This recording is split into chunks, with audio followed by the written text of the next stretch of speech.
Welcome to சோலை சாய் சமையல். இன்றைய வீடியோவில் ஸ்டார் ஹோட்டல் ஸ்டைலில் ஒயிட் சாஸ் பாஸ்தா தான் செய்ய போகிறோம். இது ரொம்ப க்ரீமியாக நல்லா டேஸ்ட்டாக இருக்கும். இந்த வீடியோ கடைசி ஸ்கிப் பண்ணாமல் பாருங்கள். வாங்க வீடியோக்குள்ளே போய் எப்படி செய்கிறதுன்னு பார்க்கலாம். பாஸ்தா வேக வைக்கிறதுக்கு தண்ணி வச்சுருக்கிறேன். பாஸ்தாவுக்கு தேவையான அளவு உப்பு போட்டுக்கலாம். இதனால் 1 கப்பு பாஸ்தா எடுத்து வச்சுருக்கிறேன். அதை போட்டுக்கலாம். நல்லா வேகட்டும். ஒரு 10 நிமிஷமாவது வேகும். நல்லா வேகட்டும். பாஸ்தா வெந்துருச்சான்னு பார்க்கலாம். நல்லா வெந்துருச்சு. தண்ணியை வடிச்சுக்கலாம். தண்ணியை வடிச்சு எடுத்துட்டேன். பச்சை தண்ணியை ஊற்றிக்கலாம். அப்போதான் ஒன்றோட ஒன்று ஒட்டாது.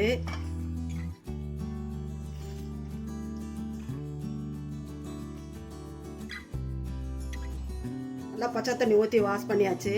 சூடு இல்லை. 1 ஸ்பூன் எண்ணெய் ஊற்றிக்கலாம். நல்லா இந்த மாதிரி பண்ணிட்டீங்கன்னா கீழே வடிஞ்சிடும். அப்படியே ஒட்டாம நல்லா வரும். காய்களை வதக்கிக்கலாம். அடுத்து சாஸ்பேன்ல 1 டேபிள் ஸ்பூன் வெண்ணெய் போட்டுக்கலாம்.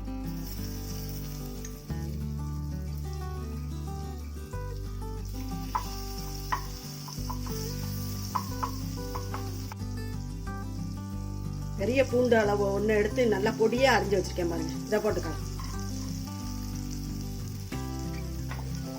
நல்லா வதக்கிக்கலாம். இந்த பூண்டு அளவு போட்டிருக்கிறேன். சரியா? இதுலயே மஷ்ரூம் அரிஞ்சு வச்சிருக்கேன் பாருங்க. அதையும் போட்டு வதக்கிக்கலாம். ப்ரோக்கோலி இருந்தா கூட போடலாம். நல்லா இருக்கும். டேஸ்ட் நல்லா இருக்கும்.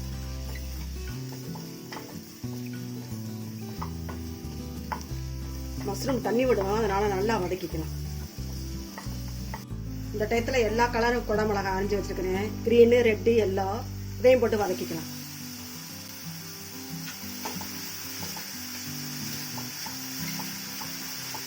எல்லாமே நல்லா வதக்கிக்கணும். எல்லாமே தண்ணி விடுற காய் தான். இதோட ஸ்வீட் கார்ன் வேக வச்சு வச்சுருக்கேன். அதையும் போட்டுக்கலாம்.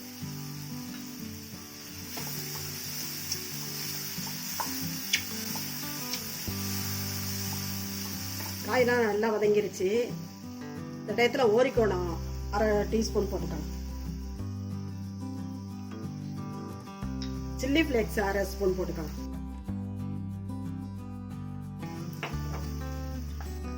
மிளகு தட்டி வச்சுக்கிறேன். 1/4 டீஸ்பூன் போட்டுக்கலாம். உடைச்சுதான் வச்சிருக்கிறேன் மிளகு.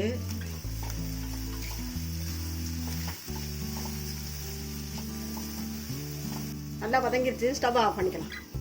ஒயிட் சாஸ் ரெடி பண்ணுறதுக்கு 3 டேபிள் ஸ்பூன் பட்டர் போட்டுக்கலாம்.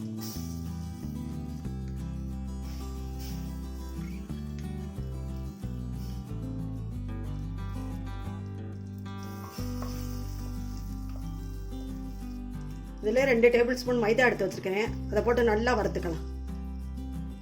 மைதாவை நல்லா செவக்க வறுக்கணும். பச்சை வாசனையே வரக்கூடாது. அது வரையும் வறுக்கணும்.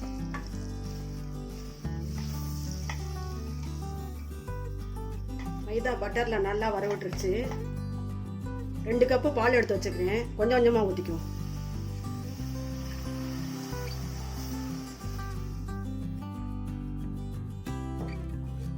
நல்லா கட்டி இல்லாம கலரிக்கலாம். இன்னொரு கப்பு பால் ஊற்றிக்கிறேன். இந்த மாதிரி விஸ்க் வச்சுக்கிட்டீங்கன்னா கட்டியே உடவட்டும். கட்டி இருந்தாலும் இந்த டயத்தில் வதக்கி வச்சிருந்த காய்களை கொட்டிக்கலாம்.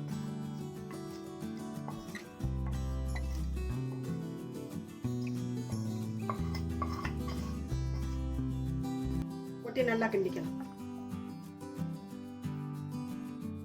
சீஸும் கட் பண்ணி வச்சிருக்கிறேன். இதையும் போட்டுக்கலாம். கொஞ்சம் க்ரீமியா நல்லா இருக்கும்.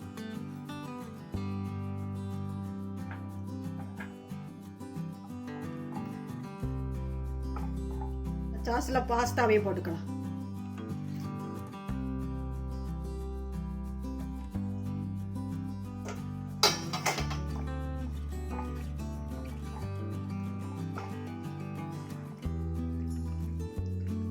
ஹோட்டலில் போய் சாப்பிட்றதுக்கு வீட்டிலே நல்லா எல்லாமே செஞ்சு சாப்பிடலாம். வீட்டில் இருக்க பொருள் தான். சீஸு வேணும்னா போட்டுக்கலாம். நல்லா ரிச்சாக இருக்கும், அதனால தான் சீஸ் எல்லாம் போடுறது.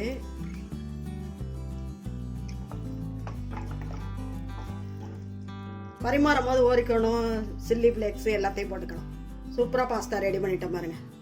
சின்னவங்களுக்கு குழந்தைங்களுக்கு பிடிச்ச பாஸ்தாவை சூப்பராக ரெடி பண்ணிட்டோம். இதே மாதிரி நீங்களும் செஞ்சு பாருங்கள். எப்படி இருந்துச்சு உங்கள் கருத்துக்களை சொல்லுங்கள். இந்த வீடியோ பிடிச்சிருந்தா like and share and comment பண்ணுங்கள். சோலை சாயி சமையலுக்கு சப்ஸ்கிரைப் பண்ணுங்கள். நன்றி, வணக்கம். அடுத்த வீடியோவில் பார்க்கலாம்.